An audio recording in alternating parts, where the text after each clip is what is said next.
nom du Seigneur soit béni. Disons Amen. Alléluia. Je vais reprendre ma salutation parce que votre réponse m'a laissé un peu perplexe. Je vous salue ce soir au nom de notre Seigneur et Sauveur Jésus. Voilà. Alléluia. Je pense que si vous arrivez dans un lieu et que vous saluez, la réponse que vous donnent ceux que vous avez salués en dit long sur leur façon, sur leur volonté ou leur désir de vous voir ou de ne pas vous voir. N'est-ce pas que c'est vrai? Alléluia. Donc que le nom du Seigneur soit béni. Nous allons continuer dans le même thème. Stratégie prophétique pour la conquête de la nouvelle année 2025. Je voudrais que nous nous tenions debout pour faire cette lecture biblique tirée de Genèse 32, 25 à 33. Jacob demeura seul. Alors, un homme se battit avec lui jusqu'au lever de l'aurore. Voyant qu'il ne pouvait pas le vaincre, il le frappa à l'emboîture de la hanche. Et l'emboîture de la hanche de Jacob se démit pendant qu'il se battait avec lui. L'homme dit: laisse-moi partir, car l'aurore se lève. Et Jacob répondit: je ne te laisserai point partir sans que tu ne me bénisses. L'homme lui dit: quel est ton nom? Il répondit: Jacob. L'homme reprit la parole et dit: Jacob ne sera plus le nom qu'on te donnera, mais ton nom sera Israël, car tu as lutté avec Dieu et avec des hommes, et tu as été vainqueur. Jacob l'interrogea en disant: je t'en prie, indique-moi ton nom. Il répondit: pourquoi demandes-tu mon nom? Et il le bénit là. Jacob donna à cet endroit le nom de Péniel, car, dit-il, j'ai vu Dieu face à face, et mon âme a été préservée. Le soleil se levait lorsqu'il passa Péniel. Jacob boitait de la hanche. C'est pourquoi, jusqu'à ce jour, les fils d'Israël ne mangent pas le tendon qui est à l'articulation de la hanche, car Dieu atteignit Jacob à l'articulation de la hanche au tendon. Amen. Amen. Reste dans cette position 1 minute, s'il te plaît. Mets la main droite sur ton cœur avec moi. Et reprends cette prière. Dis avec moi: Seigneur Jésus, à l'heure de l'écoute de ta parole, je te soumets mon esprit. Je te soumets mon entendement. Seigneur, révèle-toi à moi à travers ta parole. Donne-moi de te connaître, de te découvrir dans une autre dimension à travers ta parole. Éternel, que mon cœur te soit soumis et que je sois focalisé sur ce que tu as à me dire ce soir. Éternel mon Dieu, que rien de ce qui m'a été réservé ne m'échappe ce soir, dans le nom de Jésus. Amen. Merci, assois-toi, asseyons-nous. Merci beaucoup. Alléluia. Alléluia. Dis Amen bien fort. Alléluia. Amen. Alléluia. Tu es béni que d'être assise là où tu es. Tu es béni que d'être assis là où tu es ce soir. Parce que tu as été, n'est-ce pas, le fruit de la sélection divine. Si tu es présent ce soir, c'est parce que Dieu t'a localisé pour te bénir. Si tu es ici ce soir, c'est parce que Dieu veut que tu puisses atteindre un nouveau palier, une nouvelle dimension. Il y a une grâce nouvelle qui va venir et se poser sur ta vie ce soir, dans le nom de Jésus de Nazareth. Alors, mes bien-aimés frères et sœurs, toujours dans le même thème, stratégie prophétique, pour conquérir, pour la conquête, si vous voulez, de la nouvelle année 2025, le jeudi, je crois, il était question du sacrifice ultime.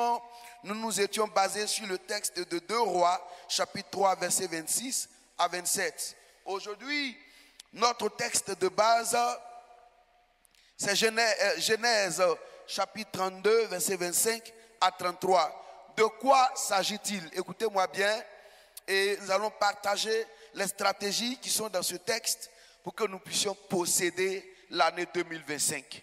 J'ai une assurance en moi. Mon assurance, c'est que 2025 sera la meilleure année que tu n'aies jamais vécue. Honnêtement, je ne le dis pas pour te flatter, mais il y a quelque chose en mon fond intérieur, dans mon être, qui me dit que 2025 sera l'année dans laquelle tes témoignages vont se suivre de façon ininterrompue. Je suis convaincu de cette parole. Je ne sais pas comment Dieu va planifier les événements. D'ailleurs, le comment lui est toujours réservé parce qu'il est le Dieu souverain.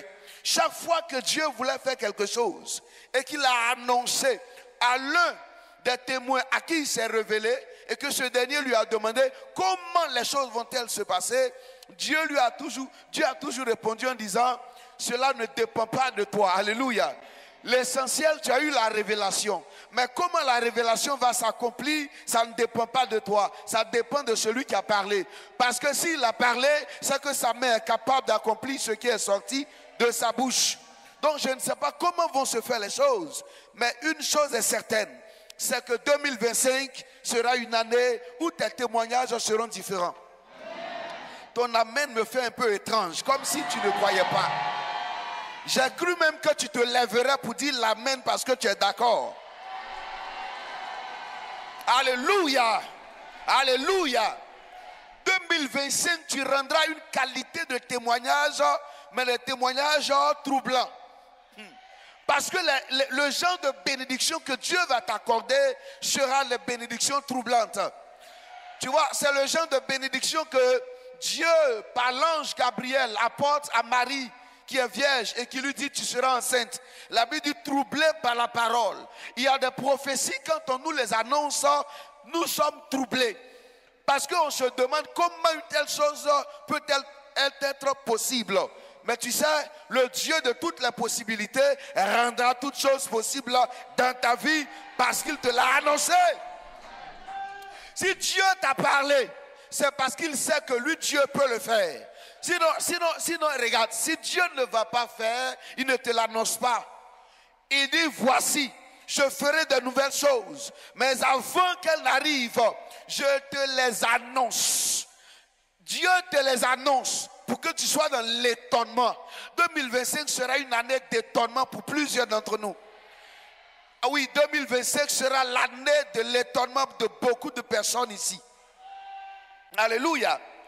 Ce qui t'a résisté durant toutes ces années aux portes de 2025, non seulement ce qui t'a résisté va tomber, mais en 2025, rien de ce qui t'avait résisté toutes ces années ne pourra tenir devant toi. Bien-aimé, tu sais, au commencement était la parole. La parole était avec Dieu et la parole était Dieu. Alléluia. Tout ce qui existe a existé par la parole. Rien de ce qui existe n'a existé sans la parole. En elle était la vie. Et cette vie était la lumière des hommes. Donc la parole qui est relâchée contient un pouvoir et un pouvoir d'accomplissement. Il envoya sa parole et sa parole est guérie. Donc lorsqu'on envoie une parole et que c'est un ouin qui envoie cette parole, crois-moi, il y a une onction sur cette parole qui est chargée d'accomplir quelque chose dans la vie de celui qui la reçoit. Donc je vais te reprendre cette parole. 2025 sera l'année des témoignages d'étonnement dans ton histoire et dans ta vie. Je reprends cette prophétie pour toi. 2025 sera l'année des témoignages troublants. Tu rendrais un témoignage, les gens vont se demander comment ça s'est fait. Tu rendrais un témoignage, les gens se demanderont, mais c'est passé par où pour aboutir à ce résultat? La main de l'Éternel Dieu aura été sur ta vie et la main de Dieu aura poussé les événements à ce que tout le monde soit dans l'étonnement et le premier qui sera étonné c'est toi-même. De même que Zacharie était étonné de l'annonce de l'ange, tu seras ébahi, tu seras étonné, tu seras choqué par la qualité de témoignage que Dieu va t'apporter. Et quand tu as dit amen encore fort, et quand tu as dit amen encore plus fort, avec la foi, la prophétie s'attache à ton corps, à ton âme, à ton esprit. La prophétie s'attache à tes mains, à tes pieds. La prophétie s'attache à ton être entier. Et là où tu arriveras, elle s'accomplira certainement. Donne-moi encore l'amen ce soir. Alléluia.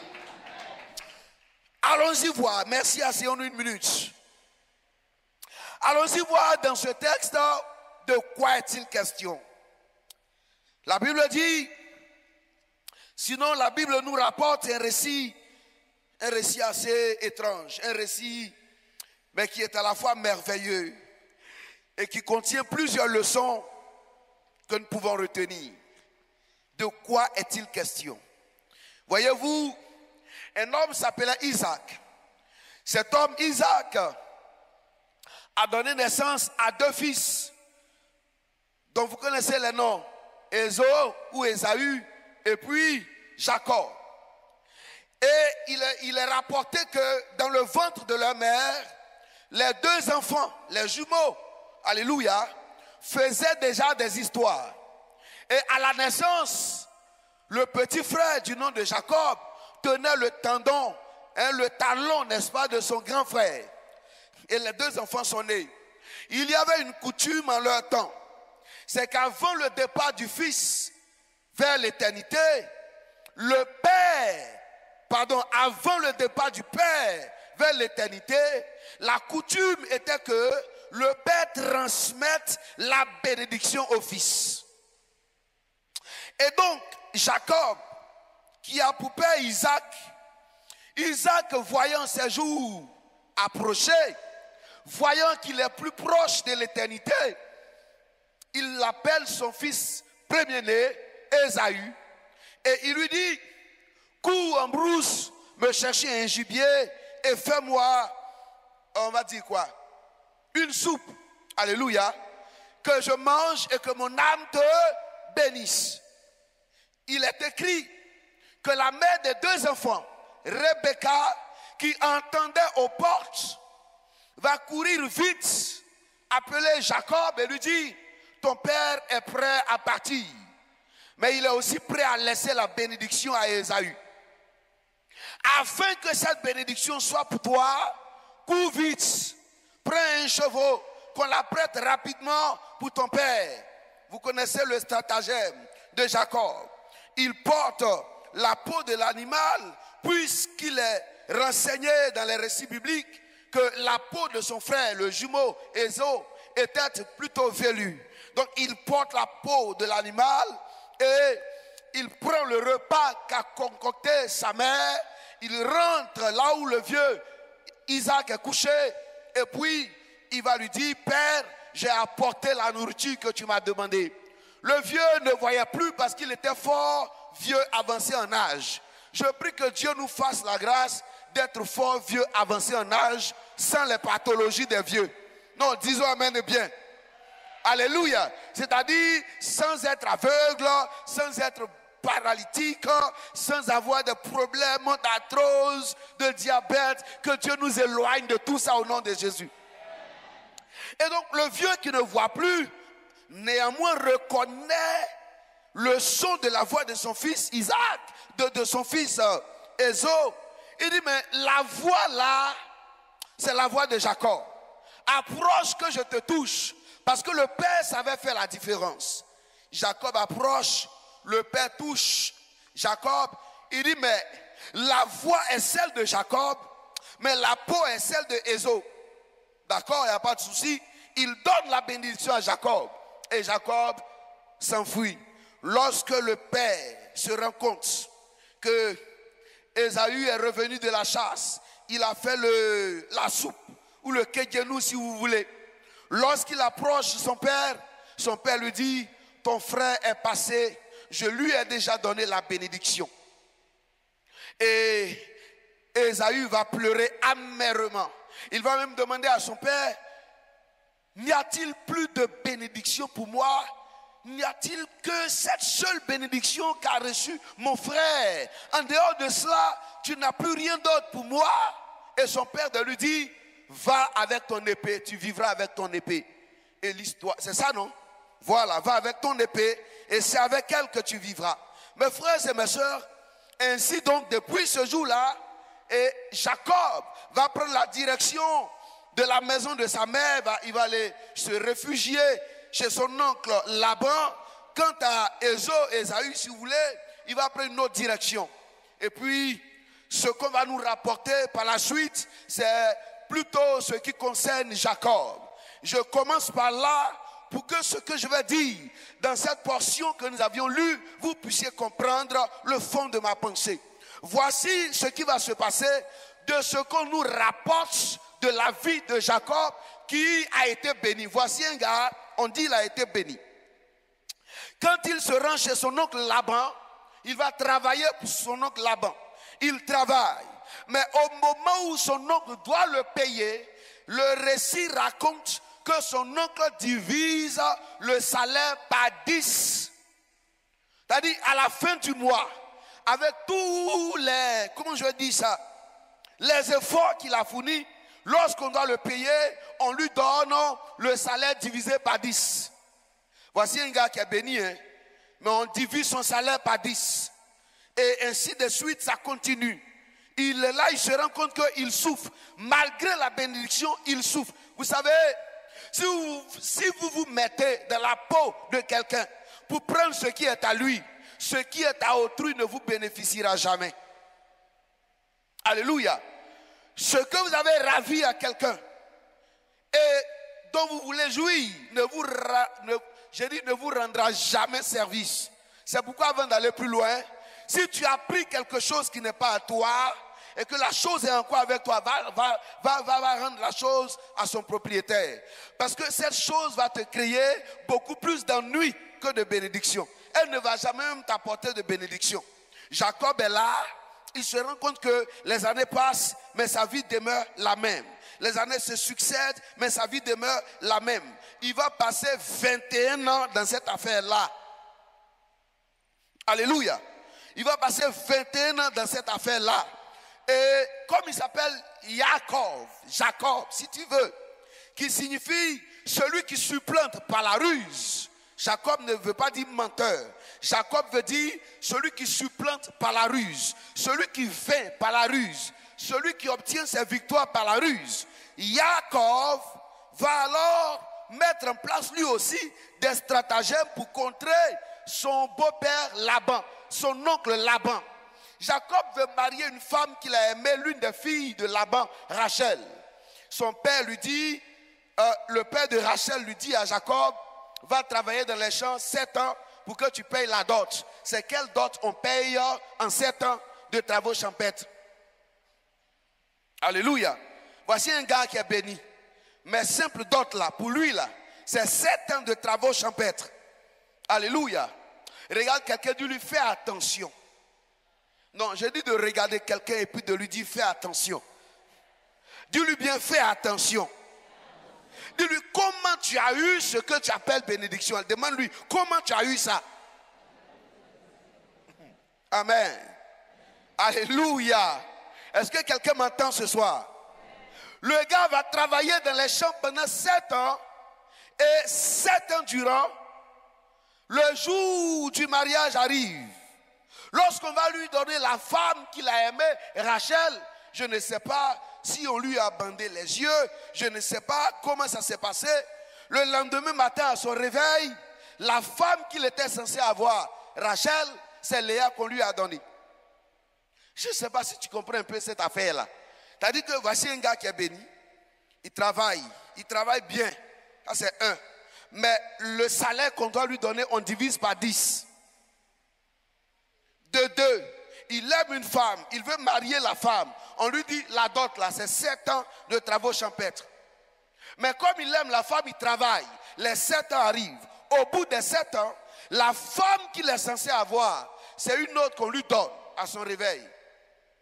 Avant même d'aller plus loin, cassons un peu ce syndrome de Jacob dans nos vies là. C'est-à-dire qu'on fournit les efforts qu'il faut, mais le résultat qui arrive est le résultat qui est en deçà de toutes les capacités et des compétences qu'on a mises dans la balance et qui étaient réellement censées être notre partage. Que ce genre de malédiction soit brisé ce soir dans nos vies, soit brisé dans nos familles, soit brisé dans notre descendance.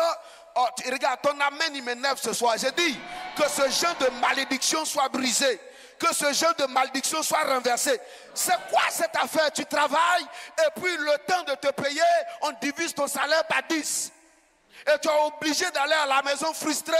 Que tout cycle de frustration orchestré, organisé par le clan des Laban. Les Laban, c'est la catégorie d'individus là, ils sont là. Leur rôle, c'est de nous donner ce que nous méritons, mais de diviser ce qu'on mérite et de nous donner en deçà. Que tout clan de Laban qui est autour de toi, autour de tes affaires, autour de tes entreprises, autour de tes activités, dans ta famille, que tout clan de Laban soit frappé ce soir, soit brisé ce soir, soit maudit ce soir, soit vaincu ce soir. Que tout clan de Laban soit renversé ce soir. Dans le nom de Jésus de Nazareth, donne un amen des vainqueurs ce soir. C'est quoi cette histoire? Le jour de mariage arrive, les dots qu'on impose aux gens là. Depuis quand on dit à quelqu'un de travailler 7 ans, aïe, même si on dit, pendant 7 ans, il travaille. Les 7 ans passent sous ses yeux comme un jour. L'amour, quand il est fort, les années passent sans qu'on ne se rende compte. Ah oui. Au bout de 7 ans, on lui donne une autre femme. C'est-à-dire que toi, le fruit que tu es censé avoir là, jamais ça ne vient. Il y a comme un cycle de retard dans ta vie là. Bien aimé, que tout retard dans ton histoire s'arrête ce soir où je suis en train de parler. Tu ne m'as pas entendu. Que tout retard dans ton histoire prenne fin ce soir dans ta vie au nom de Jésus de Nazareth. Ce que tu aurais eu il y a 7 ans, on va te donner à 14 ans plus tard. Quel est cet esprit de retard? Et c'est un lapin qui est là qui provoque ça. C'est-à-dire il programme les choses de sorte que tu sois toujours en retard. Il y a 14 ans, Jacob aurait dû avoir Rachel. Mais maintenant là, c'est à 14 ans plus tard qu'il a Rachel. Je dis, tout ce qui est en retard. Il y a un verset dans la Bible qui me plaît. Dans Joël 2, 25, il est écrit, et lui, second dit, je vous remplacerai. Mais la version Semeur dit, je vous dédommagerai. Remplacer et dédommager n'ont pas la même signification. Si j'ai pris ton téléphone et que je dois le remplacer, je te donne le même téléphone. Mais si je dois te dédommager, je te donne un téléphone et puis je regarde le temps où tu es resté sans téléphone pour voir le préjudice que tu as subi et puis on doit te compenser. Je dis que cette année, Dieu te dédommage. Ça ne sera pas l'année de remplacement, mais l'année de dédommagement. Que tous les retards de ton histoire soient dédommagés. Que tous les retards de tes entreprises soient dédommagés. Tous les retards de ton ministère soient dédommagés. Tous les retards de ta famille soient dédommagés. Tous les retards de ton foyer soient dédommagés. Tous les retards de cette église soient dédommagés. Dis Amen. Je vous dédommagerai les années qu'on dévorait. La plus grande tragédie qui puisse arriver dans la vie d'un homme, ce sont les années perdues de sa vie. Ça, c'est la plus grande tragédie, le plus grand vol que les Laban organisent dans la vie des gens comme Jacob, c'est de voler leurs années. Il est bon de se marier, mais quel est l'intérêt de se marier quand on a 70 ans maintenant? On a maintenant 70 ans. À 70 ans même, si la femme s'y porte une robe blanche, les invités ne parleront pas, mais ils auront des regards très étranges. Ils vont dire, elle a 70 ans et elle est dans une robe blanche. Qu'est-ce que c'est que ça? Parce que ça passe dans la pensée de l'homme qu'à cet âge-là, on est marié on est en train de donner, n'est-ce pas, des conseils aux enfants qui vont se marier et aux enfants qui sont mariés, eux-mêmes aux petits-enfants. Mais c'est là que nous, on se marie. C'est quand le temps est passé, il y a maintenant, on a 55 ans, c'est là qu'on va chercher à étudier. Quelle étude? Regarde, il faut que le clan de Laban arrête ça dans ta vie, hein. Il ne faut pas penser que c'est normal. Tu vois, donc, son salaire est divisé en deux. Deux, il se marie en retard. Trois, maintenant, Laban va lui donner un message. Mais là, s'il ne s'appelait pas Jacob, je me demandais s'il s'en sortirait vivant de chez Laban. Laban l'appelle, il lui dit, go, maintenant le travail sera plus compliqué. Tu vois les troupeaux là, hein? Les troupeaux, les femelles, quand elles seront en chaleur, celles qui vont mettre bas, et dont la portée sera rayée, ça sera pour toi. Mes frères, depuis qu'on a vu un mouton rayé, depuis qu'on a vu un cabri qui est rayé, il n'y en a pas. Donc il est en train de ruiner, c'est-à-dire que le peu même qui restait à Jacob là, il est en train de le ruiner. Tu vois, c'est comme ça que dans nos familles, il y a des tontons là, c'est eux seuls qui veulent être le cadre du secteur. C'est lui seul qui veut qu'on le voit. Parce qu'il s'est rendu compte que Jacob, malgré le salaire divisé par 10, le petit est en train de prendre des racines de prospérité. Le problème c'est que Laban peut faire, mais le sang qui coule en toi vient d'Abraham. Et le sang d'Abraham a été béni. Et quand Dieu a béni un sang, quel que soit ce qui va arriver, les gemmes de la bénédiction là, on les verra. On sait que tu es béni. C'est pourquoi on t'attaque. Que tous les tontons, tous les Labans qui se sont levés et puis sont allés serrer dans leur fétiche et ont décidé que nous ne nous élevions jamais, que nous ne paraissions jamais, que ce soit Dieu les frappe à la racine, que ce soit Dieu les frappe à la racine, que ce soit Dieu fasse tomber leur règne, que ce soit Dieu renverse leur règne, que Dieu les fasse écrouler. Frère, que Dieu les fasse écrouler. Et c'est ça qui va se passer. Le gars dit maintenant c'est acheté. Si c'est acheté, c'est pour toi. Si c'est couleur unique, c'est pour moi. Ça ne peut pas sortir t'acheter. Ça vient de la tête de Jacob. Il faut que dans les auges, les abreuvoirs, il faut que lorsque les femelles sont en chaleur, lorsqu'elles sont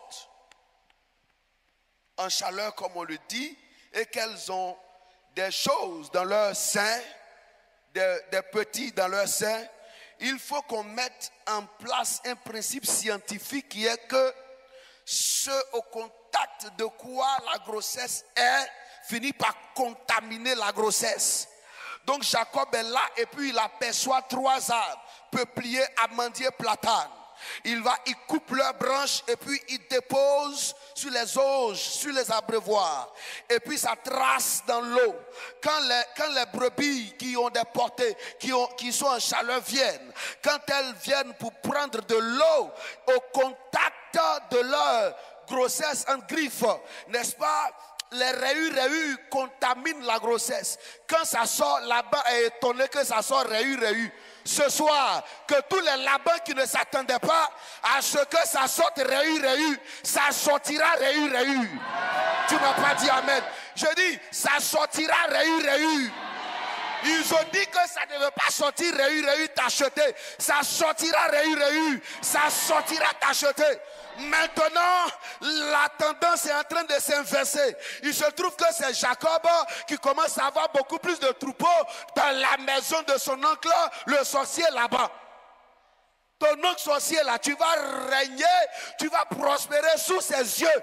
C'est-à-dire que ça ne sera pas à sa mort qu'on parlera de toi. Il sera vivant. Et puis sous ses yeux, le Seigneur te fait croître. Sous ses yeux, le Seigneur te fait évoluer. Sous ses yeux, le Seigneur te fait monter. Aïe, il nous reste 3 jours pour que 2024 finisse. Mais en 3 jours, tu monteras. En 3 jours, tu monteras. En 3 jours, tu auras un signe. En 3 jours, tu verras la gloire de l'Éternel. En 3 jours, il y aura une ouverture. En 3 jours, le résultat sortira. Rayé, t'acheter. Donne la main et que j'avance. Bien-aimé, alors donc que ça sort Réu, t'acheter. Laban est là, il voit que son neveu prospère que lui. Tu sais, on veut pas. Satan veut, il veut pas. Parce que tu es dans cette atmosphère initiée par le Padre pour cette fin d'année. Que tu le veuilles pas. Même toi qui es assis là, si tu veux, ne sois pas d'accord. Mais dès lors que tu es dans l'environnement des stratégies de conquête, 2025 est obligé de s'imposer à toi comme l'année où tu vas percer, comme l'année où tu vas avoir des victoires, comme l'année où tu es obligé de prospérer. Ta maison prospérera, tes projets prospéreront. Tes entreprises prospéreront. L'œuvre de ta main sera bénie. Ça va se faire ainsi. Et personne ne pourra s'opposer. Quand Laban se rend compte que son neveu, son propre fils est en train de prospérer que lui, il va commencer maintenant, il va chercher à le tuer. Jacob qui a vu dans le plan une nuit, va prendre tout ce qui est à lui, y compris femmes, enfants, servantes, serviteurs, tout le monde. Moi, en fait, je vais dire quelque chose avant même d'aller à ce point. Vous ne pouvez pas travailler pour un gars. C'est votre travail qui le rend riche. Et puis vous sortez de chez lui, misérable, frustré. Et puis, vous sortez de là chétif. Que cette malédiction, ce syndrome, ne soit jamais dans votre vie et dans votre famille. Si vous avez un mauvais patron, que le Dieu de Jacob vous fasse prospérer devant lui et au-dessus de lui, de sorte qu'il se rend compte que Dieu est Dieu. Alléluia. C'est pas normal. C'est ton intelligence qui amène les dividendes dans l'entreprise. C'est ta productivité qui fait que l'entreprise prospère. Mais toi qui fais ce travail-là, tu es mis aux oubliettes. Ça, c'est une malédiction. Salomon dit, j'ai vu un mal sous le soleil. Il dit, j'ai vu une ville forte. J'ai vu du moins une ville. Et une armée forte venir encercler la ville. Et j'ai vu dans cette ville-là un sage, mais malheureusement qui est pauvre et qui sauva la ville par sa sagesse, mais on l'oublia. Il a sauvé la ville, mais on l'oublia. Il a délivré la ville, mais on l'oublia. Et puis Salomon dit, la sagesse du pauvre est méprisée. Bien-aimé, on ne doit pas mépriser l'œuvre de tes mains. On ne doit pas mépriser ton intelligence. On ne doit pas mépriser ton onction. On ne doit pas mépriser le travail que tu abats. Que tout ce qui a été mépris dans ta vie, dans ton histoire, ce soir, dans cet environnement, dans cette atmosphère, ça s'arrête dans le nom puissant de Jésus-Christ de Nazareth. Jacob qui sent que le gars est prêt à mettre fin à ses jours, va prendre femme, enfant et tout le monde et puis prendre la poudre d'escampette. Jacob va commencer à fuir. Il commence à s'enfuir. Il prend la fuite de la maison de Laban. Mais avant que Jacob ne parte, Dieu lui a dit, retourne dans le pays de ton père. Retourne là-bas. Mais Jacob, en retournant, a peur. Il a peur parce que il y a, comment les Ivoiriens disent un mot là? Un contentieux, mais ils ont un mot. Il y a un ramba. Il y a un contentieux. Il a créé quelque chose avant de partir. Et vous savez, la Bible dit, on ne se moque pas de Dieu. Ce qu'un homme aura semé, il va faire quoi? Non, il faut bien dire le mot là. Ce qu'un homme aura semé, il le... Donc tu ne peux pas s'aimer la ruse pour supplanter ton grand frère et puis ne pas avoir peur de sa réaction. Parce que deux montagnes ne se croiseront jamais, mais deux hommes se rencontreront toujours. Donc ce que tu fais aujourd'hui là, il faut tenir compte de demain. Lorsque tu es en train de blaguer les gens, tiens compte de demain. Lorsque tu es en train d'arnaquer les gens, tiens compte de demain. Lorsque tu es en train de tromper l'église, tiens compte de demain. Lorsque tu es en train de pécher toi seul et que personne ne te voit, tiens compte de celui qui voit tout et tiens compte de demain. Parce que demain, il y aurait un chemin qui te ramènera au carrefour de ta semence. Parce que celui qui sème doit moissonner ce qu'il a semé. Et c'est Dieu même qui a dit dans Genèse 8, 22, tant que la terre subsistera, il y a des choses qui ne cesseront jamais. Parmi ces choses-là, il y a les semences et il y a les moissons. On ne sème pas que les offrandes en nature, en espèces, on sème aussi les actes. Donc il y a un truc qui atteint Jacob et il a peur. Pourtant Dieu lui a dit retourne, il a peur. Tu vois, tu peux avoir péché, hein? Dieu va continuer de te parler. Mais la vérité c'est que ce péché-là, il faut que vous régliez les comptes entre toi et Dieu. Et si tu as péché contre ton frère, il faut que tu règles ça entre toi et ton frère. Si tu me fais mal, que tu demandes pardon à Dieu, c'est bien. Mais viens me demander pardon. Ou bien va demander pardon à celui à qui tu as fait mal. Parce qu'en réalité, ce n'est pas Dieu que tu as frustré, c'est ton frère. Donc Jacob est là, il a peur. Il sait qu'un grand défi l'attend. Pourquoi? Parce que pendant sa fuite, Jacob était poursuivi par son oncle Laban. Il fallait que Dieu, le Dieu d'Abraham et d'Isaac, aille se révéler à Laban pour dire: l'homme que tu es en train de poursuivre là, arrête de le poursuivre. Et garde-toi de parler de lui en bien ou en mal. En d'autres termes, si on te dit ne parle pas de lui en bien ou en mal, ça veut dire qu'il faut te taire. En d'autres termes, tais-toi et arrête de le poursuivre. C'est simple. Alléluia. Que tous les Labans, malgré le fait que tu te sois échappé, qui veulent toujours te poursuivre, que cette nuit, Dieu aille leur apparaître de façon particulière. Bien-aimé, il faut une apparition de ton Dieu dans l'histoire de la vie de Laban qui veut toujours te poursuivre. Il poursuit Jacob dans l'intention de le tuer. Mais Dieu va se révéler à lui pour lui dire: arrête ton projet. Que ce soit les projets de mort contre ta vie s'arrêtent. Les projets d'attentat contre ta vie s'arrêtent. Les projets d'accident contre ta vie s'arrêtent. Les projets de tout ce qui se lève pour en vouloir à ta destinée s'arrêtent au nom de Jésus. Alléluia. Mes frères, donc Laban lui va venir et puis tisser alliance avec Jacob. Ils vont sceller leur alliance par une pierre, une stèle. Et ils vont dire: Dieu est témoin. Et là, Jacob va appeler le lieu là Manaïm, le camp de Dieu. Quand il quitte là, il va faire des plans. Il va séparer tous ceux qui étaient avec lui en des camps, en deux camps. Vous savez pourquoi il fait ça? Entre-temps, dans sa fuite, il a rencontré des gens et qui lui ont fait savoir que son frère Ésaü est en train de le chercher. Donc Ésaü n'était pas loin. C'est-à-dire qu'au moment où tu crois que tu vas te reposer un peu parce que les choses semblent aller bien, on t'informe qu'il y a un autre Ramba. Non, c'est pas normal. La Bible dit au temps de Salomon, il eut la paix de tous côtés pendant 40 ans. Donc il est possible qu'à un moment donné de ta vie, non, certains combats s'arrêtent. Les combats perpétuels là, je ne crois plus en ça comme étant une épreuve. Ça ressemble beaucoup plus à une malédiction. Que tous les combats de ta vie qui t'ont poursuivi jusqu'à ce soir s'arrêtent dans cette église à cet âge. En ce jour-là, au nom de Jésus.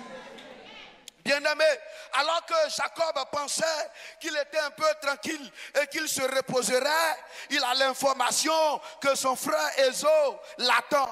Et ce qu'on lui donne comme information, c'est que Ésaü est devenu puissant. Celui qui est censé n'avoir pas été béni est devenu puissant. Il dit: ah, il faut que je me prépare.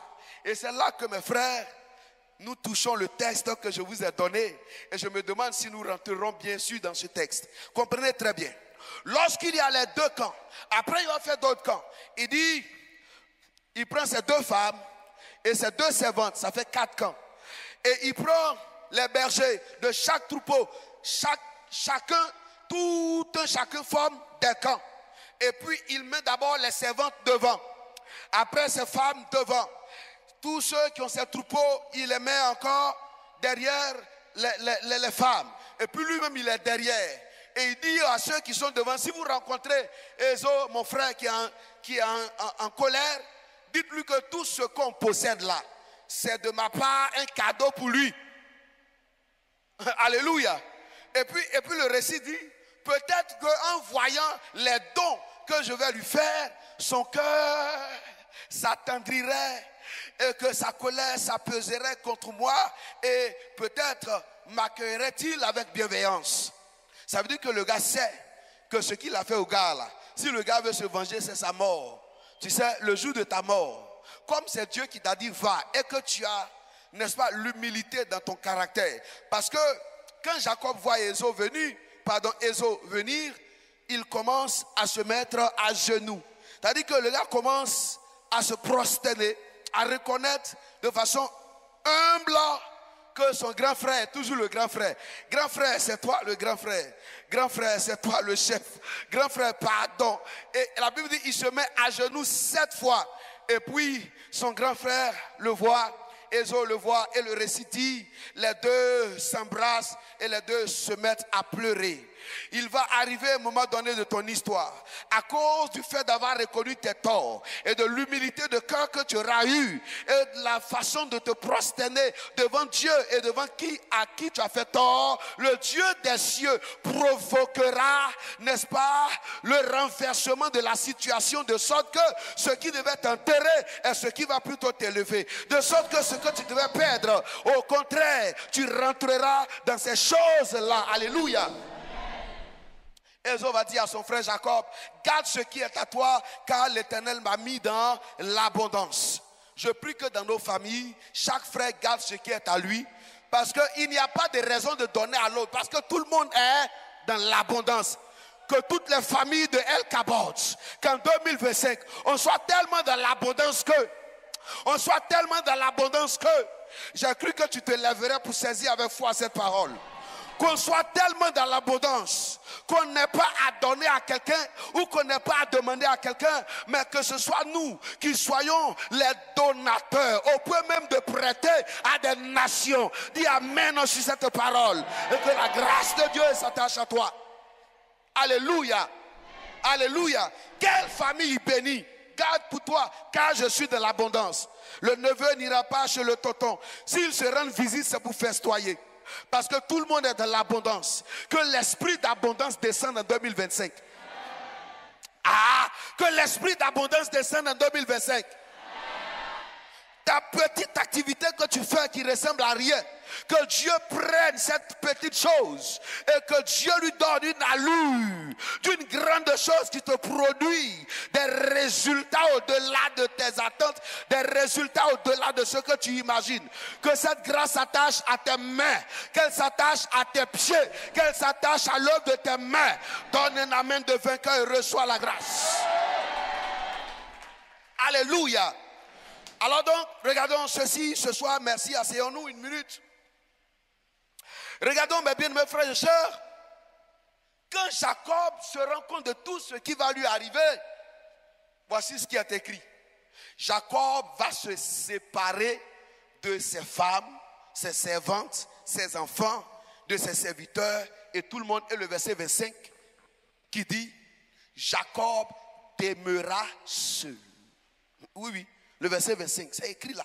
Jacob demeura seul. Ça, c'est la partie A. Il dit, Jacob demeura seul. Lisez bien. Jacob demeura seul. D'autres versions disent, Jacob resta seul. Alors, la suite, alors, un homme se battit avec lui jusqu'au lever de l'aurore. Genèse 32, verset 25.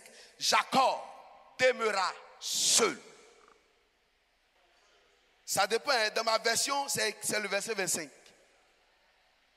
Donc le verset 24, voilà, le verset 24.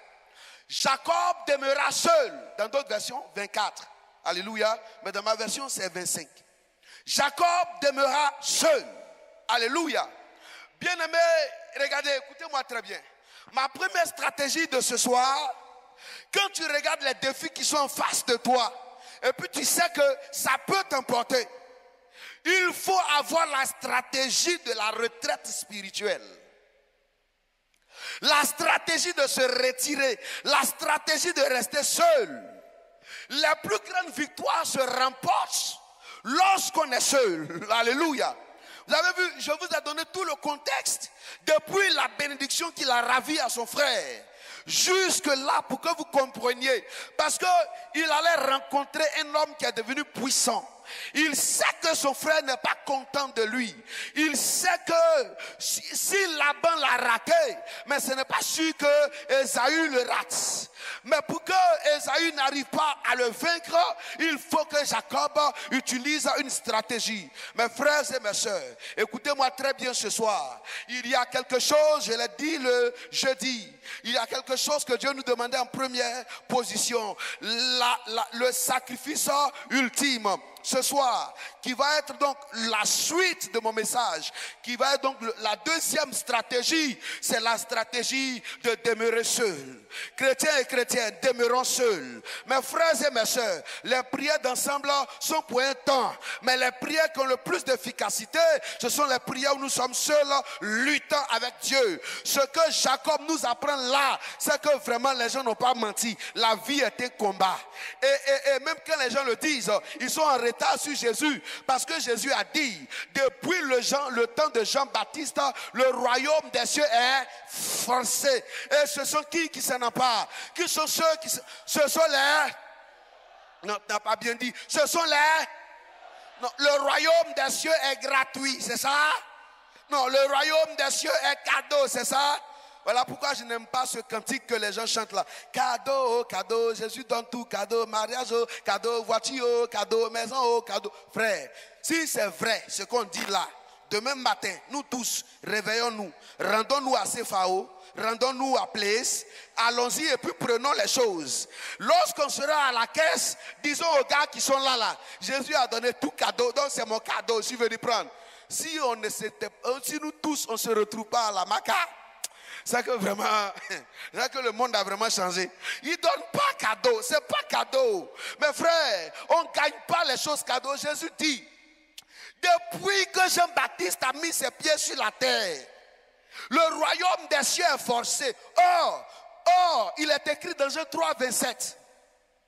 Un homme ne peut recevoir que ce qui lui a été donné d'où ça? Du ciel d'en haut. Si donc, en haut est forcé, alors que ce que tu dois recevoir te vient d'en haut, ça veut dire qu'il faut user de violence pour que ce qui t'appartient qui est en haut descende.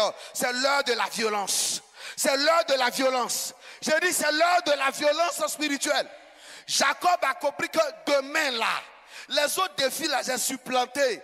Mais Ésaü là, je ne sais pas comment je vais faire pour le supplanter quand je sais la manière dont il est devenu puissant. Quand je sais, et que quand je sais aussi que je n'ai pas raison devant Dieu. Non, il faut que je change de stratégie. Il va aller lutter maintenant. Bien-aimés, où sont les chrétiens qui luttent dans la prière? Bien-aimés, où sont les hommes et les femmes qui luttent de la prière? Les grandes histoires qu'on nous a racontées sont nées à partir d'hommes et de femmes qui ont lutté de la prière. Demeurer seul, c'est lutter de la prière. Demeurer seul, c'est se battre seul de la prière. La vie est un combat. Le monde spirituel est un combat. Il est temps que tu aies l'expérience d'un combat. Seul à seul, du corps à corps. Oui, un homme est venu la nuit là, quand Jacob est resté seul. Les révélations qui vont changer ton histoire ne viendront jamais lorsque vous serez en groupe. Elles viendront toujours lorsque tu seras seul. L'orientation que tu attends viendra que tu seras seul. La transformation que tu attends viendra lorsque tu seras seul. Jacob demeura seul. Il demeura comment? Seul. mes frères, si vous ne demeurez pas seul, il est impossible que vous ayez une autre dimension de révélation. Si vous ne demeurez pas seul, il est impossible que vous montiez à un autre niveau de bénédiction. Jacob a beaucoup de troupeaux, il a des bœufs, il a des moutons, il a même l'argent, il a tout ça. Mais il sent que ce n'est pas encore son niveau. Il le sent. Parce qu'il lui reste un dernier combat pour que le niveau qui lui correspond soit ce niveau. Et ce soir-là, il va se séparer du confort des deux femmes, du confort de ses servantes, du confort de toutes les richesses qu'il avait. Et il va rester seul. S'il te plaît, il reste 3 jours. C'est encore possible que tu prennes pendant ces 3 jours-là, même 24 heures, pour t'enfermer, pour fermer WhatsApp, pour fermer Instagram, pour fermer Facebook, pour fermer, dites-le, ces choses-là, pour les fermer. Et puis tu restes seul là, seul. Si tu veux, fais déposer une chaise.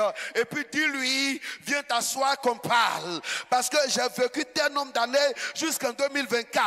Quand je regarde le reste du temps qui me reste, si je m'appuie sur la base de ce que toi-même tu as dit, 120 ans, je sais qu'il ne me reste pas trop beaucoup. 120 ans par rapport à l'éternité, c'est rien. Encore que les 120 ans ne sont pas un ordre, c'est un capital de vie. Chacun le dépense à sa manière et puis il s'en va. Souvent on dit c'est prématuré. Ça dépend de la manière dont tu as dépensé le capital. Alléluia. Oui, on peut nous recharger, nous tous qui sommes ici, là, dans notre téléphone, 10 000 francs d'unité. C'est valable 1 mois. Mais le lendemain, quelqu'un va venir et va dire, frère, tu peux composer un numéro pour moi. Pourtant, on a eu tous la même recharge de 10 000. Donc, nous tous, on a eu 120 ans. Mais nous tous, c'est pas évident qu'on arrive à 120 ans. Parce que les conditions de vie sont difficiles pour atteindre 120 ans. Ça, c'est extérieur même. Mais les causes même liées à notre vie, on vit mal. On vit mal, on vit très mal. Vis-à-vis de Dieu, on vit mal. On ne craint pas Dieu, on ne respecte pas Dieu. On viole les principes de Dieu d'année en année. On viole la loi du respect des aînés, du respect des pères. On viole la loi de ne pas toucher à l'interdit. On ne respecte pas ce qui est sacré. On ne craint même pas la maison de Dieu. Pour nous, ce temple n'est pas différent du supermarché ou le marché de Koumassi. On rentre ici comme on rentre au marché. Pour nous, on peut venir de manière banale. Les choses de Dieu, ça ne nous intéresse pas. Les choses de Dieu sont bizarres. Donc tu vois un peu la façon de vivre là, non? En plus de ça, ce qui est plus étrange, c'est qu'on a le sentiment que comme ce qu'on fait là, les hommes ne nous voient pas, c'est qu'on peut avancer. Or, il y a la Bible dit, il ne sommeille ni ne dort. C'est-à-dire que même sommeil ne rentre pas dans ses yeux. Il ne somnole pas. Il voit partout, à la fois, en même temps. Ça veut dire qu'il t'a vu. Même s'il ne t'a pas vu, toi-même tu t'es vu. Oui, tu t'es vu. Et si même tu t'es pas vu, mais le monde des ténèbres t'a vu, ce que tu fais là, ça diminue les 120 ans. Ça diminue. Mes frères, j'ai mon ami, il était jeune comme moi, un jeune prophète aussi comme moi. Mon ami de l'église Sema. Dieu nous a appelés. On a commencé à faire les choses. Et puis à un moment donné, lorsque je me retire, et puis bon, lui aussi, il s'est retiré. Il a commencé à faire ministère à Yopougon. Mon ami, mon frère, on dormait sur le même lit. À un moment donné, je reçois des témoignages. Je reçois des gens qui disent des choses. Et puis, un jour, je vais prêcher un programme dans une église à Makori ici. Moi, je ne savais rien. Vraiment, je suis venu innocemment. Et puis, j'ai prêché. J'ai fini de prêcher, j'ai dit, il y a une soeur ici, tu es enceinte, mais c'est un homme de Dieu qui t'a enceinté, et l'homme de Dieu veut que tu avortes, mais n'avorte pas. Moi, j'ai parlé comme ça, innocemment. On finit le culte, le pasteur m'appelle, il dit, tu sais, l'homme de Dieu, là, je vais te dire son nom. Quand il dit le nom de l'homme de Dieu, c'est mon frère dont je parle. Donc moi, je cours, je vais voir mon frère, et je dis là, mon frère, voici, je suis allé prêcher dans telle église. J'ai donné une prophétie. À la fin, on me dit que c'est toi. C'est comment? Il dit, oh, elle ment sur moi. Et mon frère a commencé à maudire. Oh, il était marié. Et mon frère qui maudit, il maudit la fille. Et puis, il se fâche. Il se rend chez la fille. La fille avec sa mère. Arrivé là-bas, il maudit la fille. Et puis, il a maudit devant sa mère. Et la maman de prendre la parole pour dire, tu es homme de Dieu, tu es prophète. Si tu as couché avec ma fille vraiment, Parce que mon frère l'a dit, le jour de ton accouchement, tu vas mourir. Et la maman lui dit, si tu as couché avec elle vraiment, le jour de son accouchement, elle va rester en vie et toi tu vas mourir le jour de son accouchement. J'ai pris mon frère de côté. Je lui ai dit, mon frère, tu sais, dans la vie là, c'est celui qui est assis qui ne tombera jamais. Mais celui qui marche trébuchera. Le juste tombe 7 fois et 7 fois l'Éternel le relève. Même si tu as fait là, c'est pas grave. Samson a fait. Même notre papa Abraham, à un moment donné, le contexte était tel que il a dit que c'est ma soeur. Même si techniquement c'était sa soeur, mais dans le contexte là, c'était sa femme. Mais mes frères, donc j'ai dit à mon frère, mon gars, dis la vérité. Regarde, même Pierre, il a regardé Jésus 3 fois dans ses yeux. À la 3e fois, il a fait comme ça. Moi, le monsieur, je ne le connais pas. Mais après, Jésus l'a récupéré. Jésus peut te récupérer si seulement tu reconnais être tombé. J'ai parlé à mon frère et il dit, niet, ça ne marche pas. Mes frères, je prie. J'ai pris un temps de jeûne. J'ai dit, oh Seigneur, parce que je sentais la mort de l'âme de mon frère. Je sentais que les jours de cet homme étaient comptés. Quand je me mets à genoux pour lui, j'entends dans mon esprit la voix qui me dit, ces jours sont comptés parce qu'il a péché. Je l'appelle, je lui dis, mon frère. Il dit, à un moment donné, il se fâche contre moi. Il me dit, au lieu de me défendre, vous savez, mes frères, la Bible dit, dénoncer les œuvres infructueuses des ténèbres et ne participer point. Il faut les dénoncer. C'est pas parce que tu es mon frère que ce que tu as fait est mauvais et puis je vais te supporter dans le mauvais sens. Je vais t'aider à en sortir, mais je vais dénoncer ton acte. Il est important que selon Zacharie 8 verset 16 que chaque personne parle à son frère selon la vérité. La vérité est le prix de notre appel. La vérité est la colonne de l'église. La vérité est ce qui doit nous caractériser. S'il n'y a pas d'homme de vérité, on fait comment? S'il n'y a pas d'homme de vérité, on fait comment? Il faut que chacun parle selon la vérité à son frère. Il faut que chacun dise ce qui est vrai à son frère. Non, dis amen. Dis amen. Dis amen. Vous savez, un matin, j'étais là, mon frère est venu me voir. On est parti quelque part à la Palmeraie après, Macori. Et puis le soir, je suis à la maison, j'étais chez mon professeur. Mon maître à l'université, j'étais chez lui à la maison. À 22h, mon téléphone sonne. Allô, prophète Guy, ton frère vient de piquer une crise. Je dis quoi, quelle crise? Je cours, je me rends chez lui. J'arrive chez lui, on dit non, il ne faut pas aller chez lui, viens au kilomètre 17. Au kilomètre 17 là-bas, là, sur la route de Dabou, là. Il y a quel hôpital là-bas? C'est un hôpital où on fait coucher les cadavres, la morgue. J'ai dit quoi? On dit, en réalité, on ne peut pas dire à sa femme, ni à personne, mais cours vite, j'arrive, mon frère est sur la civière. Il est couché là. Il est couché là nu. Je n'ai pas de mots. Et puis, le même jour, j'entends, la jeune femme a accouché le même jour. Seigneur Jésus. Je fais quoi? J'étais troublé. Je regarde mon frère, homme de Dieu, talentueux. Un homme qui prend ses doigts, quand il met sur le clavier, tu es emporté. Un chantre, mais édifiant. Quelqu'un qui te prêche la parole de Dieu. On a marché de Atigei jusqu'à un village, quelque part dans un campement d'Agboville pour aller évangéliser à pied. On a trouvé un campement, on est arrivé dans ce campement, une femme venait d'accoucher, son bébé est mort. Ce gars-là, il a prié, le bébé est revenu à la vie. C'est lui qui est couché là comme ça. J'ai dit, mon frère, je t'avais dit, si seulement tu m'avais écouté.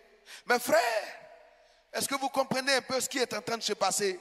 Lorsque Jacob se rend compte que ce qui est devant moi est capable de me tuer, non, il faut que celui qui peut me changer cette affaire-là, qui est Dieu, il faut que j'ai un entretien avec lui. Tu n'as pas encore eu d'entretien avec Dieu. 2024 est en train d'arriver. à sa fin. Mais toi, tu es encore dans tes mêmes histoires de janvier 2024. Tu vois, il y a une attitude que tu as là, change là. Que l'année nouvelle va arriver là. Tu es enthousiaste.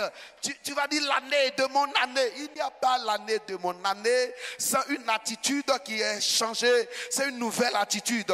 Ce n'est pas le changement de chiffres qui crée le miracle, mais c'est le changement d'attitude et les dispositions de cœur qui entraînent le miracle. Si tu ne changes pas ta façon de faire, tu auras les mêmes résultats en 2025 et tu diras les prophètes ont parlé, ils ont menti. Les prophéties n'ont pas menti, mais c'est ton caractère qui a menti. C'est ta manière, ton attitude qui a menti. C'est toi-même qui n'as pas su te tenir comme il se doit et qui a fait que la parole a menti.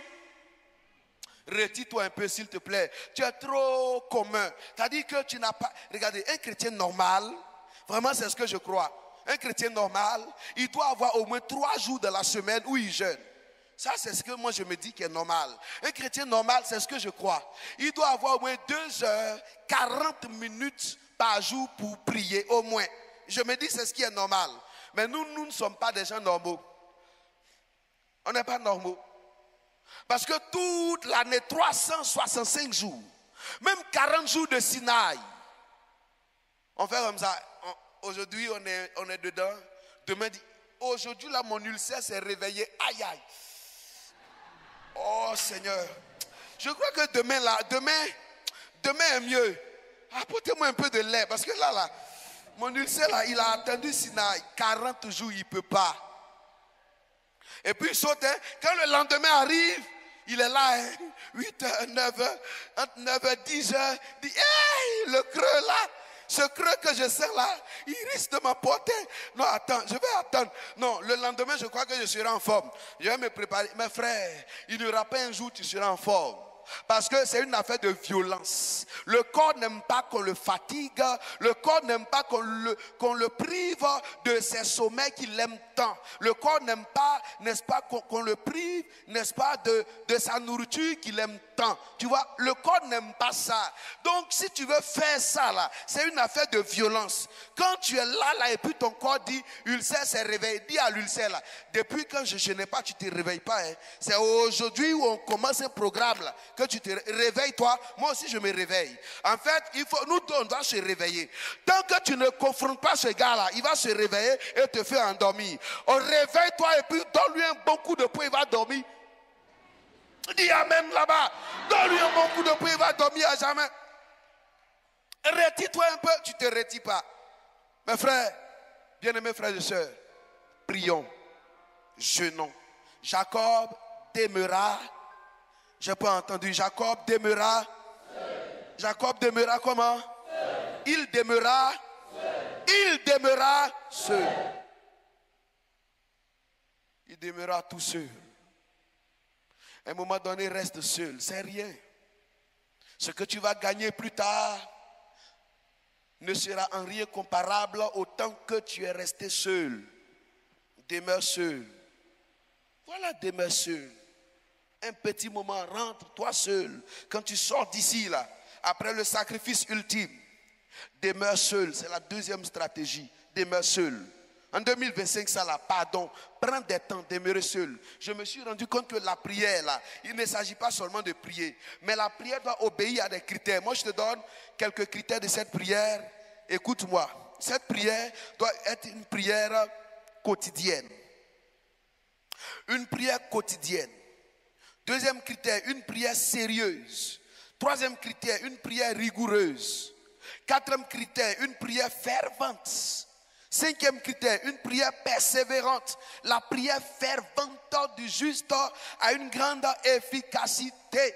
Bien-aimé, si tu lis l'histoire de ce gars qu'on appelle Élie le prophète, ce gars-là, il est allé, il est sorti devant Akab, et puis il a dit, l'Éternel, sinon il a dit quoi, il ne pleuvra point pendant 3 ans et demi, sinon à ma parole. Mes frères, vous avez lu ça comme ça, mais allez-y comprendre. Et c'est alors, plus tard que moi j'ai compris. Oh, donc quand le gars a parlé là, le gars il s'est retiré pour aller dire Dieu, j'ai parlé, hein, mais vraiment il faut faire que ce que j'ai dit là s'accomplisse. Parce que c'est comme si, chez nous là-bas là, on allait dire, on dit oulé oulé. C'est-à-dire qu'il allait faire son oreille, tu vois un peu. Donc maintenant, comme il sait que ça sera chaud, si Dieu n'intervient pas pour régler les affaires qui sont chauds, si Dieu n'intervient pas là, la seule chose, c'est la montagne. Pardon, rentre sur la montagne et puis dis à Dieu, ce dans quoi je suis allé me mettre là, c'est compliqué. Si tu ne règles pas ça, c'est foutu. Élie a prié, c'est Jacques qui a dit non. Jacques chapitre 5 verset 16 et suivant. Élie était un homme de la même nature que nous. Il pria avec quoi? Il pria avec quoi? Instance, insistance. C'est-à-dire le gars il a prié, il ne s'est pas arrêté. Allons-y voir sur la montagne où Élie priait avec son serviteur. À la première fois il dit va regarder là-bas, que vois-tu? Il revient, il dit j'ai vu dans le ciel un nuage qui a la forme de la paume d'une main. Le gars, il s'est mis encore dans une autre position. Vous savez, à la première fois, il y a eu un signe. Mais on n'a pas besoin de signe, on a besoin de résultats. Même si le signe annonce le résultat, mais c'est le résultat qu'on va regarder. Alléluia. Je prie que vous ne soyez plus au stade des signes, mais que vous soyez au stade des résultats. C'est-à-dire qu'on voit les résultats. On a vu beaucoup de signes, mais où sont les résultats? Que les résultats descendent, que les résultats viennent, que les résultats arrivent, que les résultats viennent en abondance. Dis amen au fort. Et les résultats s'attachent à ta vie. Deuxième fois, il a prié encore. Oh, donc Élie a prié jusqu'à combien de fois? Jusqu'à combien de fois? 7 fois. Si tu pries une première fois que tu as parlé en français, la deuxième fois change dans une autre langue. Si tu pries dans ta langue maternelle qu'il n'a pas compris, change encore. Troisième fois là, il faut commencer dans une autre langue. Il y a une langue que Dieu comprend. Paul dit, quand je parlerai les langues des hommes. Donc il y a les langues des hommes. Quand je parlerai les langues des anges, il y a la langue des anges. Tu vois non? Et plus tard, il dit, celui qui parle en langue s'édifie. Et c'est un quoi qui dit quoi des mystères à Dieu, c'est pas ça. Donc il y a une langue là, c'est Dieu seul, il comprend. Même si toi tu ne sais pas ce que tu dis, lui Dieu, il comprend. Et il comprend les mystères que tu lui racontes. Donc il faut raconter ça. Tu sais pourquoi on m'a mis sous discipline à l'église? Un dimanche, moi, innocemment, on me dit, il faut diriger. Moi, je viens diriger à l'église Sema. Quand j'ai pris le micro, j'ai commencé à parler, les gens ont commencé à tomber. Un coup, des gens du groupe musical ont commencé à parler en langue. Quand mon pasteur s'est levé comme ça, c'est quoi cet esprit-là? C'est quoi ces démons? Fin de culte, réunion du conseil, décision, je suis sous discipline. À cause de parler en langue. Moi-même, j'étais étonné. Mais pour être sérieux, j'étais tellement en colère. Parce que je ne peux pas comprendre que quelqu'un parle en langue, on le met sous discipline. Oh, il a envoyé des démons. Parce que ce jour-là, vraiment, je me demande c'était quoi. Quelqu'un qui dirige un culte, tout le monde tombe à gauche, ça tombe à droite. Les gens parlent en langue. On n'a jamais vu ça où. Vous voyez, les gens, on les appelle les flambeaux là. Flambeaux lumière. 4 gaillards sont venus me soulever. Des mains et des pieds. Puis ils m'ont fait comme ça. Ils m'ont jeté sur le gazon et puis dit, il faut prophétiser au gazon là-bas. Mes frères, ce qui était sur moi là, j'ai parlé au gazon, j'ai prophétisé, je me traînais, j'ai prophétisé. Jusqu'à quand c'est fini là. Je me suis ramassé, je me suis soulevé, je suis venu m'asseoir encore moi seul dans le culte. J'étais assis là, un autre a continué la direction. Quand j'étais assis là, j'entends adultère, adultérier. Ils sont venus me prendre encore. Là, ils m'ont jeté, une côte a failli se casser.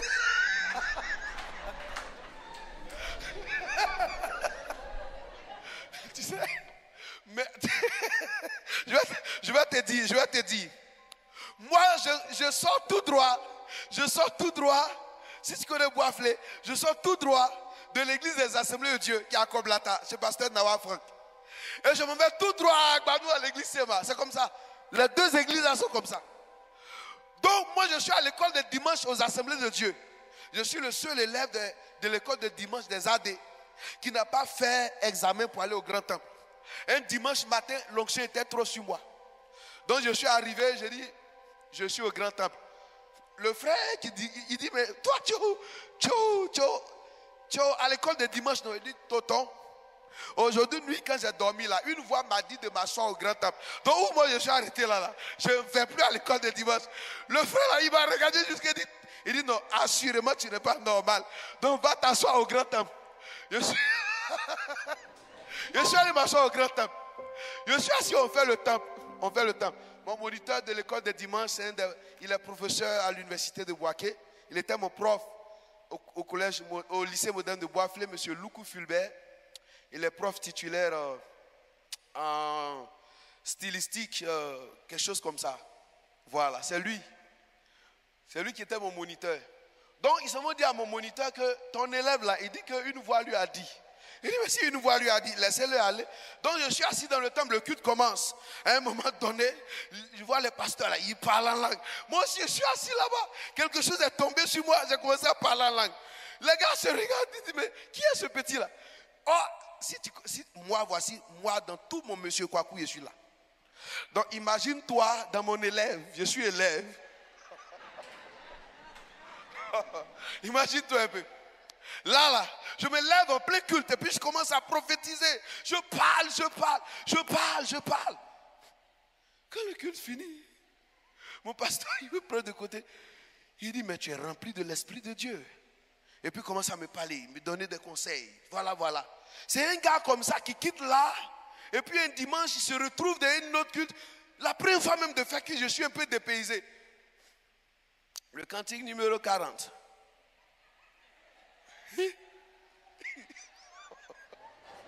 Bon. Venez. Quittons là-bas, venez à mes stratégies. Vous là, vous devez prier. Ce qui est vrai, vous devez prier. Le jour où on m'a mis sous discipline là, en fait, je venais de prendre 3 jours de jeûne et de prière sec, moi seul. Je n'avais pas mangé. Et puis c'est tombé le dimanche. Donc le dimanche là, je me vais diriger le culte. Et c'est ça que ça s'est passé dans leur église. Et puis après, ils m'ont mis sous discipline. Donc tellement ça m'a fait mal. Je suis allé après le culte et dit, Dieu, je n'ai pas volé, je n'ai pas menti, je n'ai pas commis l'impudicité, je n'ai rien fait. Mais pourquoi on me met sous discipline? Que eux tous, ils soient impuissants sexuellement dans cette église. Depuis le pasteur jusqu'à tous les membres du conseil.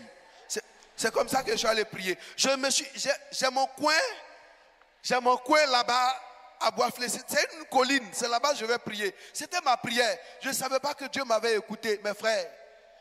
Donc, je continue d'aller à l'église. Et à un moment donné, les gens parlent. Ah!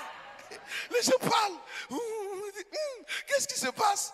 Un jour, on vient à l'église. C'est un maman pasteur qui n'est pas contente. Elle est fâchée. On dit à quoi? Mais comment ça peut prendre tout le monde comme ça à la fois? On dit, il faut qu'on cherche la solution. Il faut qu'on cherche la solution. Donc, un jour, j'étais là.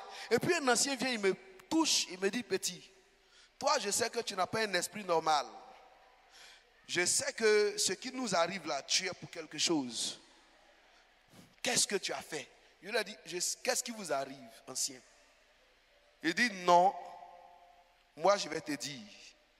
Depuis le jour où nous tous on a applaudi, quand on t'a mis sous discipline, moi, je ne fonctionne plus. Toi, tu es à l'origine. Hé! Il dit, moi? Comment moi? Non, c'est pas moi. J'ai dit, le pasteur allait prendre le micro. Il dit, à partir d'aujourd'hui, c'est un mien à qui Jésus demande. Tu sais, les gens n'ont pas besoin de croire en toi. Mais tu as le devoir de faire en sorte que ce qui est en toi soit authentique par ta manière authentique de vivre de la sainteté, de la sanctification et de l'honnêteté vis-à-vis de Dieu. Tu as l'obligation de t'arranger en sorte que là où on t'a jeté, on te récupère pour te rétablir.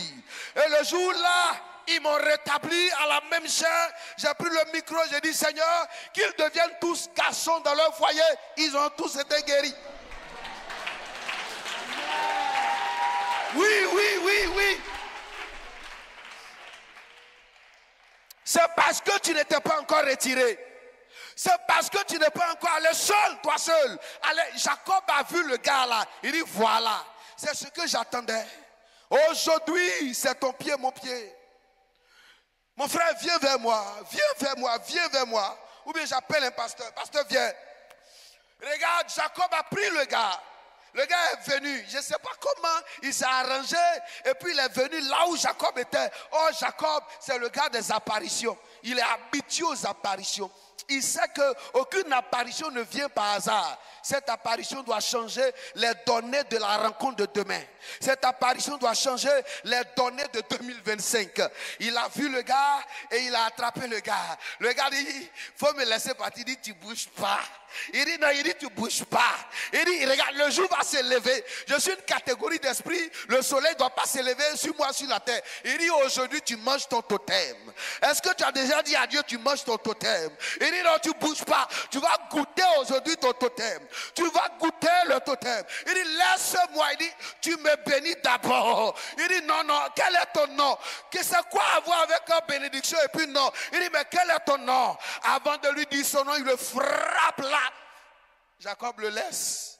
Non, il ne le laisse pas. Hein. La frappe là. Il dit, c'est vrai. Je boite dans le combat, mais la violence, c'est que il faut que tu me donnes. Quel est ton nom? Jacob. Tu t'appelleras plus Jacob. Tu t'appelleras Israël. Parce que tu as combattu avec Dieu. Tu as combattu avec Dieu. Et tu as vaincu. Il lui dit, maintenant, toi, tu viens d'où? C'est quoi, toi, ton nom? Il dit, c'est pas le plus important. Le plus important, c'est ce que je suis venu faire. Mes frères, dans ce combat-là, vous n'avez pas observé quelque chose? Jacob a perdu quelque chose. Ma troisième stratégie, accepte de perdre quelque chose pour gagner quelque chose.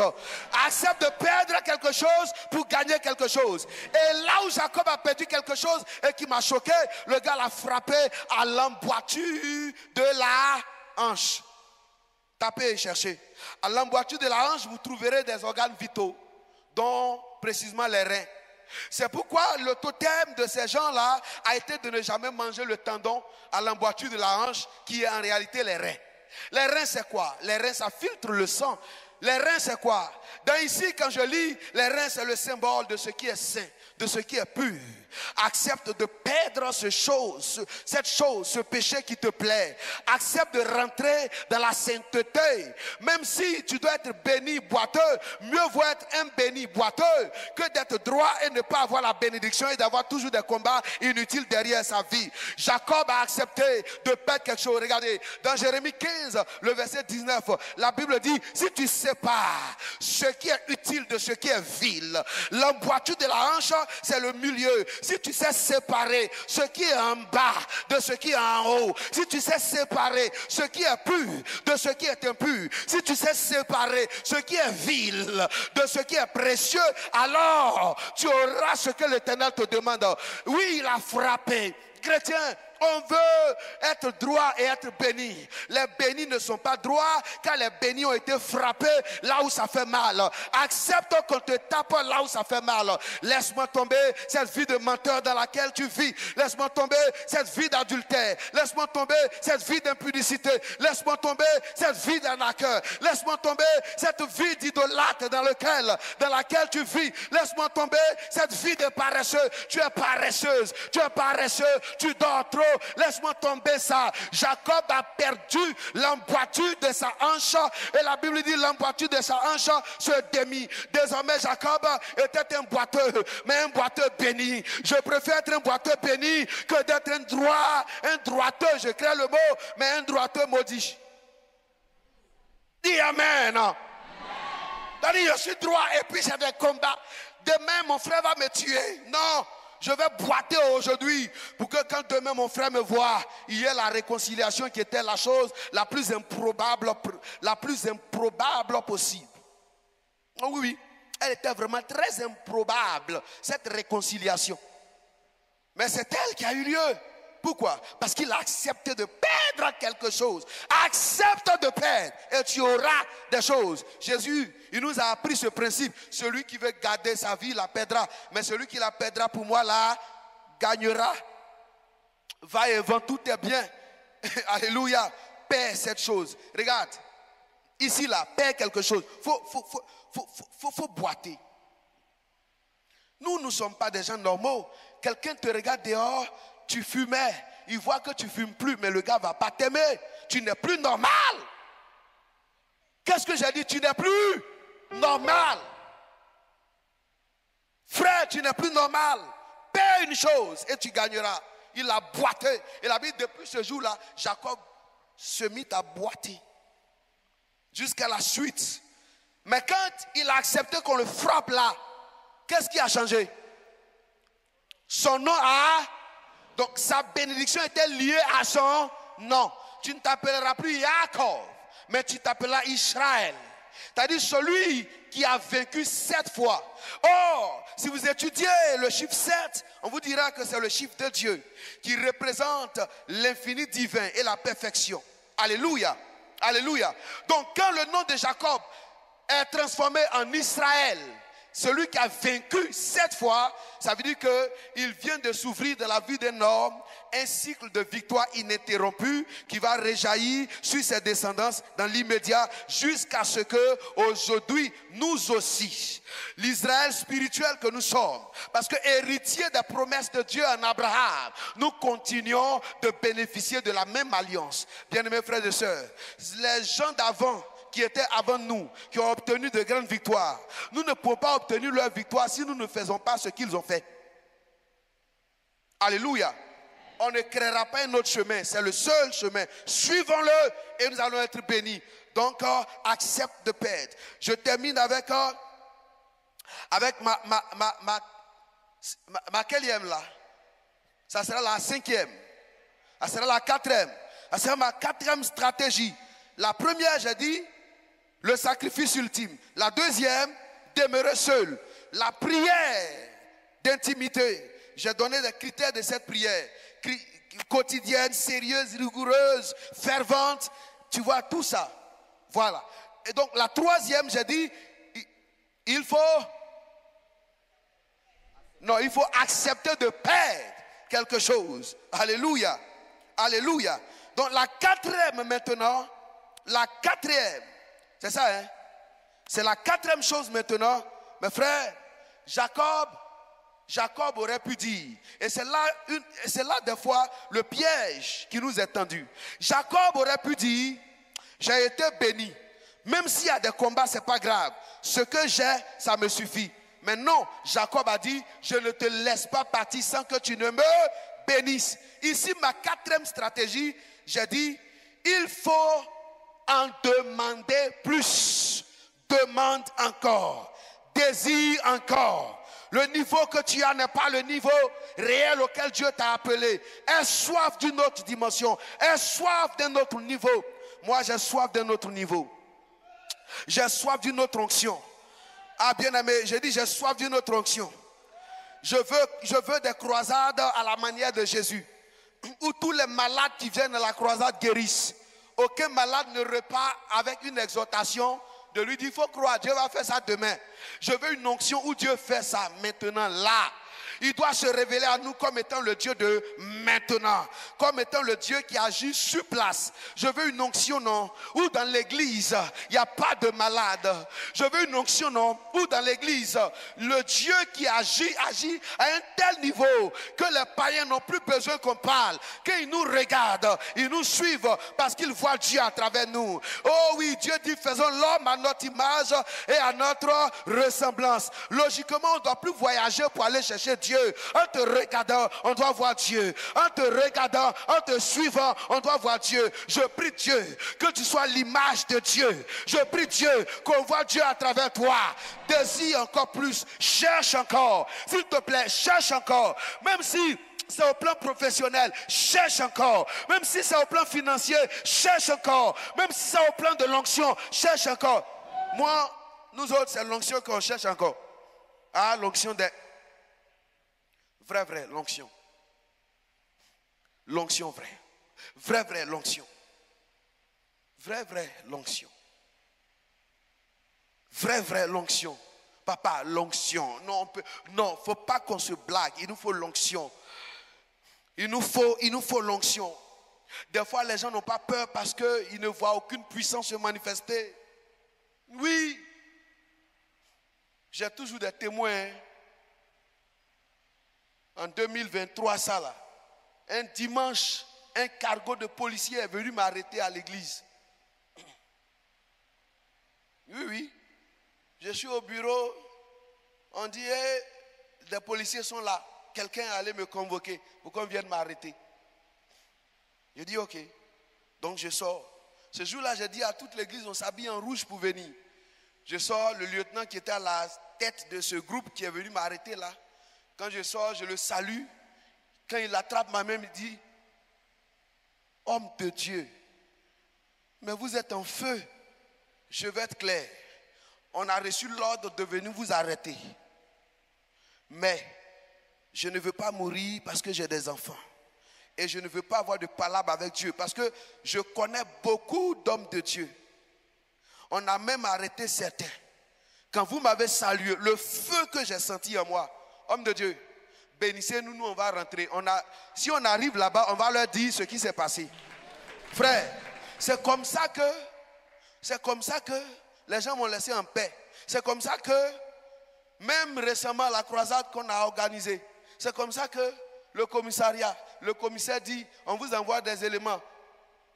Le camp militaire qui est à côté, le commandant du camp dit, on est là, on vous surveille. Et puis les jeunes même du quartier ont dit, le pasteur qui est là, nous on vient, on va surveiller. Nous-mêmes on était débordés maintenant de sécurité.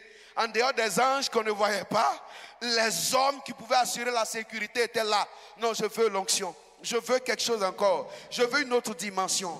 Il y a encore un autre niveau. Je crois qu'il nous faut les niveaux de Pierre, les niveaux de Paul, où le gars ne parle pas, mais son mouchoir guéri est malade.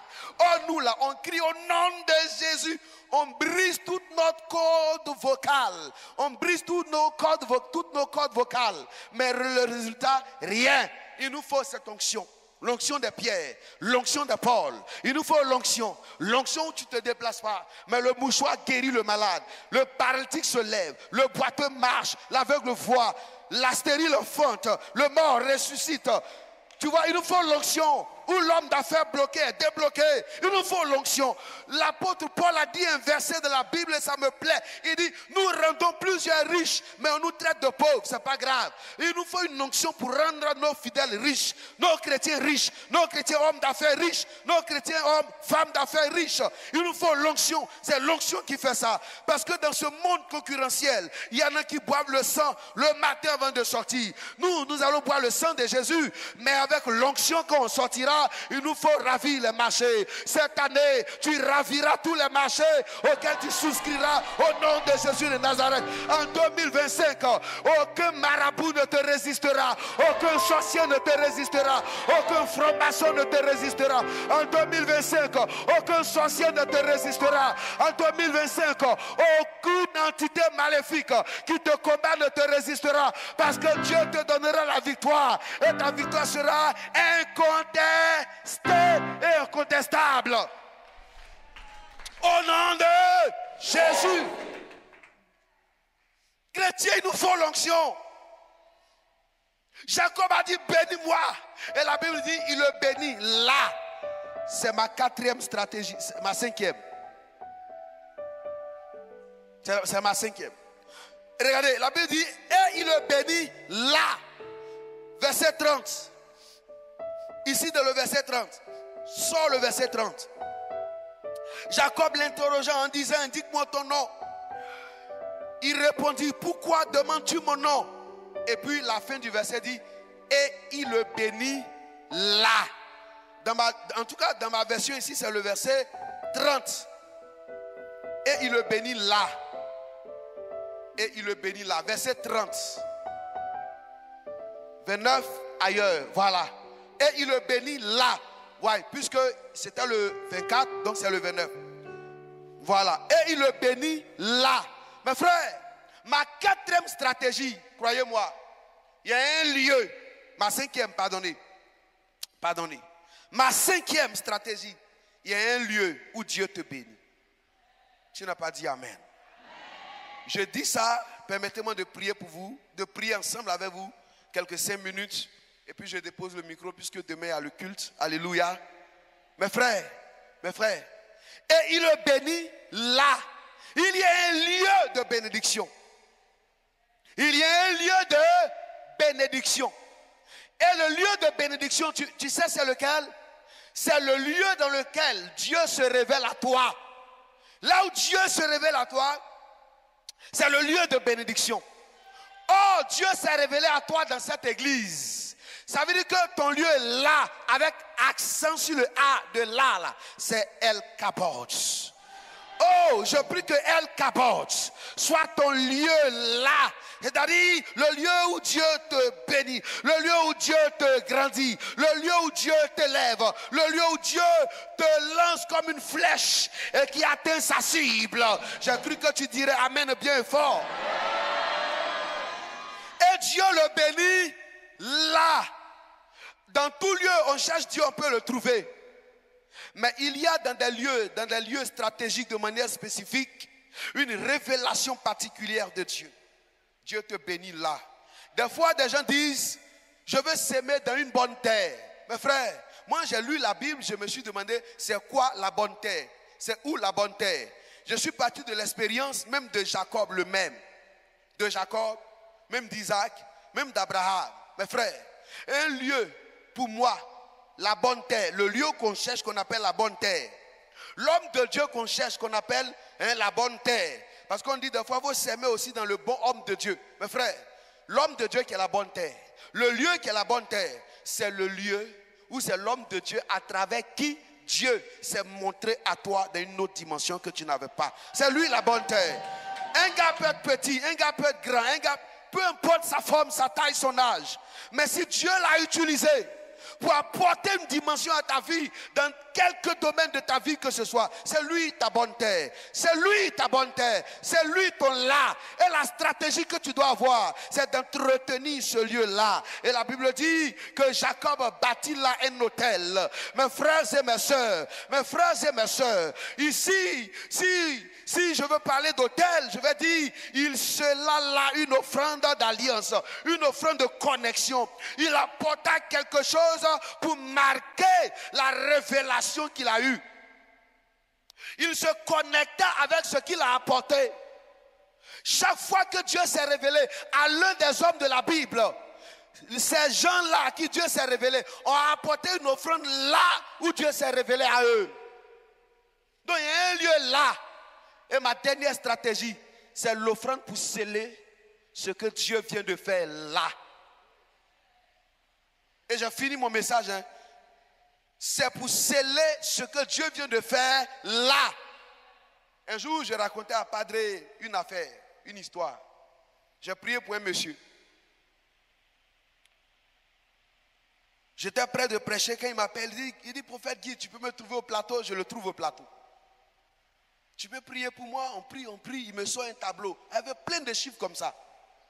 Et puis, il dit, tu vois, cette affaire-là, ça fait 4 000 milliards.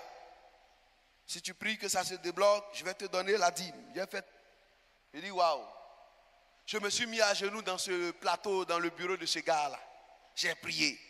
J'ai sorti tous les katas de parler en langue que je connais. Je ne vous mens pas. Et le lendemain, j'ai jeûné pour mettre dessus. Un jour, j'étais là, il m'appelle. J'arrive, il me sort encore un ordinateur avec des chiffres, des trucs. Il me dit, Dieu a fait. Dieu nous a exaucés. On était contents, j'étais bien content. J'ai dit, il y a 4 000 milliards. Moi-même, je suis allé et dit, ouais, dîme de ça. Tu as fini ton église, tu as fini tes projets. C'est-à-dire que tu es en train de... Et puis, je suis là, et puis je parle en moi-même. Et puis, je suis en train de fatiguer le pays avec évangélisation.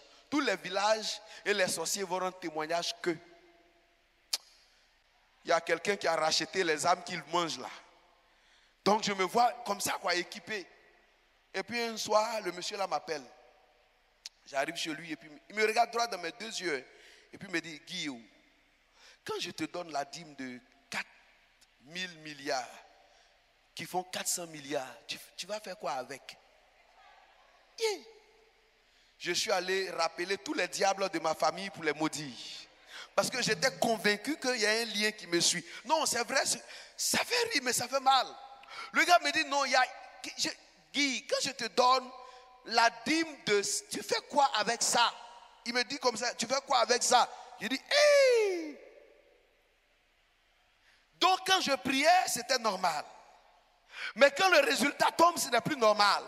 Voyez, c'est ça qui fait que des fois, vous retournez dans des blocages que vous n'arrivez plus à expliquer. Il y a un endroit là, et après cela, il y a une offrande de connexion et d'alliance en ce lieu. Et là, lorsque tu le fais, le Dieu qui est intervenu dans ce sens continuera et agira encore et encore et encore.